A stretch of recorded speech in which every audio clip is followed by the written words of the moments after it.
j'ai des amendes comme ça. Vous voyez, j'ai 16 000 €. Je ne paierai jamais de ma vie. Rouler extrêmement vite, sans se préoccuper des autres usagers, c'est le quotidien de ce jeune homme. Une conduite dangereuse qu'il assume sans complexe. En Île-de-France, ce sont donc plus de 26 000 policiers qui veillent sur les usagers de la route.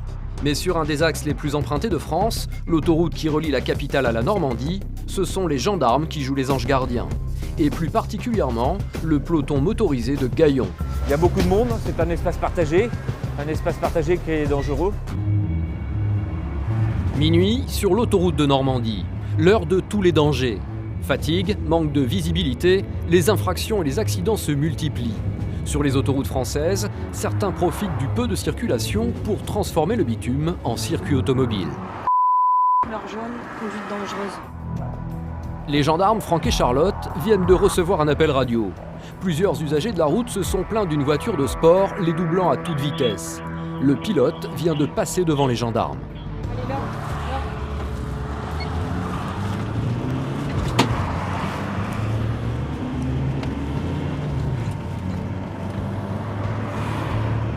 Donc là, on arrive au maximum. Un camion peut, mais même avec nos autres véhicules. Difficile pour les gendarmes de rivaliser en vitesse avec la voiture de sport. Leur utilitaire ne dépasse pas les 170 km/h. Il y a un ralenti, donc il y a le radar automatique. Donc exceptionnellement, nous, on va se faire flasher. Je rendrai compte plus tard. Voilà. On va quand même essayer d'intercepter ce véhicule qui roule dangereusement, qui a été signalé à 3 reprises par des automobilistes. Mais le conducteur de la voiture de sport les a repérés. Il ralentit de suite et va s'arrêter sur la bande d'arrêt d'urgence. Sur ce secteur tronçon, il y a des jolies voitures sur l'autoroute.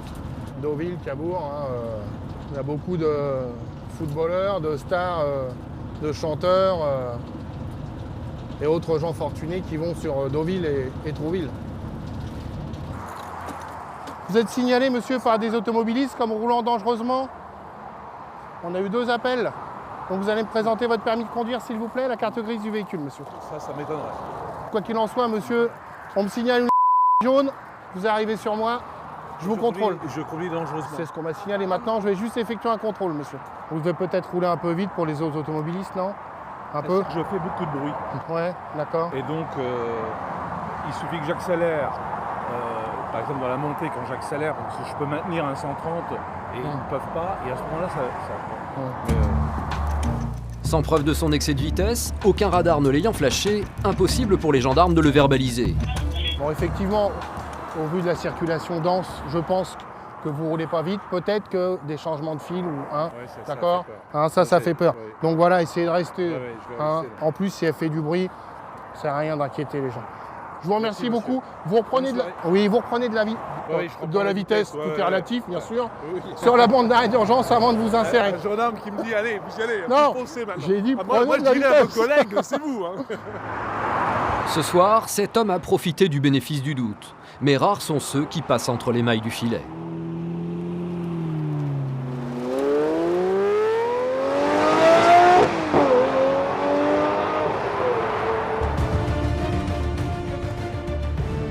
La vitesse, c'est la bête noire des forces de l'ordre.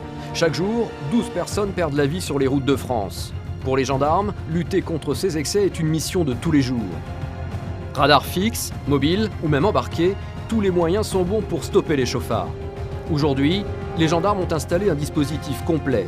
Un radar mobile est posté au bord de l'autoroute, il repère les excès et passe l'information aux motards, stationnés au péage suivant. Un véhicule familial vient d'être signalé. À son bord, un jeune homme qui roulait à plus de 190 km/h. Une vitesse rarement relevée sur les autoroutes françaises. Oui, bah, Là, j'ai plus le permis, là. Voilà. Donc je repars pas. Temporairement, il va falloir trouver une solution pour repartir. Vous êtes sérieux, là? Oui, je suis sérieux. Oui, 190 au lieu de 110, vous êtes jeune J'étais permis. pas à 190. Si, l'appareil est à 190 en vitesse enregistrée. Donc la vitesse retenue sera un peu moindre. Je vais vous dire ça d'après le tableau. Donc j'ai plus de permis, là. Donc là, je reste ici. Pas spécialement, non? Vous pouvez faire prévenir quelqu'un de votre famille ou J'ai pas d'amis, ouais, j'ai appeler un pas. taxi, je sais pas. Ouais. J'appelle un taxi. Et si L'interpellé j'ai pas est un jeune d'appel, conducteur taxi, avec un permis probatoire. Son excès est impressionnant, plus de 80 km/h au-dessus de sa vitesse autorisée. Pourtant, il ne semble pas conscient de sa situation. c'est bon. Je peux filmer. Pourquoi vous avez des guides comme ça? Parce que j'aime bien la vitesse, tout ça, vous voyez. Et je sais pas moi pourquoi j'allais vite. Je roulais, j'ai roulé et puis voilà. Qu'est-ce que je voulais que je vous dise? J'ai roulé, j'étais pressé de rentrer, je voulais rentrer, j'ai des trucs à faire. Maintenant je suis dans la merde. C'est 6 mois je crois, faut que j'attende 6 mois pour passer le permis, je crois. Ouais. Putain. Le jeune homme vient de comprendre qu'il risquait de perdre son permis. Au lieu de se sentir coupable, il s'emporte et veut s'expliquer avec les gendarmes. Même si je conteste, vous me prenez mon permis. Oui. Donc je peux pas repartir. Ah bah non, vous avez plus de permis. Mais comment je fais là? Bah faut appeler quelqu'un. Mais j'ai pas de quelqu'un, j'ai personne, Ah moi bah je suis tout écoutez seul. monsieur, faut réfléchir avant. Vous roulez à 190 alors que vous êtes limité à 110. C'était le 110 là. Mais non mais c'est 130 mais vous êtes limité à 110 vous. Vous êtes jeune chauffeur. Ah donc moi c'est 110. Ah ouais. Bah ça change rien, vous êtes quand même au-dessus de la limitation à 190. Hein. À 130 je serais toujours... Bah oui. Hein. Ah oui. Vous seriez entre 40 et 50, les véhicules étaient quand même immobilisés. Hein. Les gendarmes préfèrent rester calmes. Ils ont l'habitude de ces chauffards qui n'assument pas leur conduite dangereuse. Mais l'homme revient à la charge, il refuse de coopérer et de donner ses coordonnées. Qu'est-ce que vous allez faire avec mon téléphone? Bah pour vous rappeler monsieur, Pourquoi on me rappelle? pour vous convoquer au tribunal. Pourquoi il faut que moi? Bah pour l'excès de vitesse monsieur. Bah ça y est, on m'a déjà retiré mon permis. Non mais c'est pareil, comprenez-toi, c'est un délit. D'accord. C'est un délit ça. C'est un délit. Un délit passible d'une suspension de 3 ans du permis de conduire et d'une amende de 1 500 €. Encore une fois, cela ne semble pas inquiéter le contrevenant.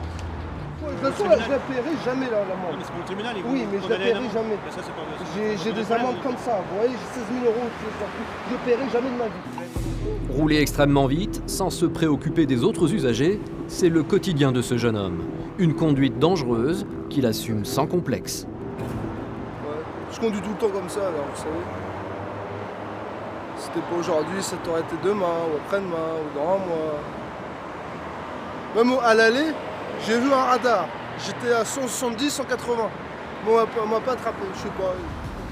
Finalement, le père du jeune homme vient le retrouver en taxi pour ramener la voiture à leur domicile. Dans quelques jours, il recevra sa convocation au tribunal. Dans les faits, il risque une suspension de 6 mois de son permis de conduire.